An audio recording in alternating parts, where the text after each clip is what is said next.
బహుశా దేశ చరిత్రలోనే విద్యుత్ శాఖల్లో పనిచేసేటువంటి కార్మికుల భద్రత కోసం మొట్టమొదటిసారి ఇంత పెద్ద ఎత్తున గతంలో జీవిత బీమాలు ఉన్నప్పుడు కూడా 5 లక్షల వరకు ఉండేది.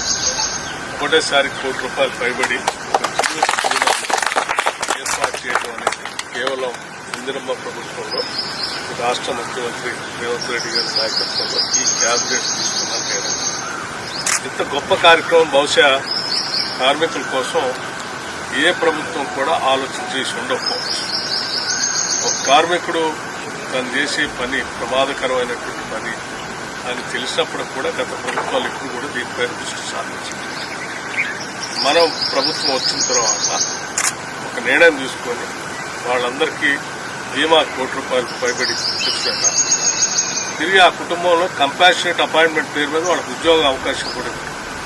వాళ్ళకి ఉద్యోగం కల్పిస్తూ కుటుంబ సభ్యులకి మళ్లీ ప్రమాద బీమాతో మరణించినటువంటి కుటుంబానికి ₹1 కోటి ఆర్థిక సహాయం వచ్చేటట్టుగా చేయడం అనేది ఈ రెండు చాలా గొప్ప విషయాలుగా నేను భావిస్తా ఉన్నాను. దీన్ని ప్రభుత్వ ఆలోచనని సంపూర్ణంగా ఎగ్జిక్యూట్ చేసి దీన్ని కార్యరూపంలో తీసుకొచ్చిన సీఎండీని కూడా నేను వరుణ్ రెడ్డి గారు ప్రత్యేకంగా ఇది మన ఎనర్జీ శాఖలో సింగరేణి కార్మికుల్లో ప్రవేశపెట్టాం.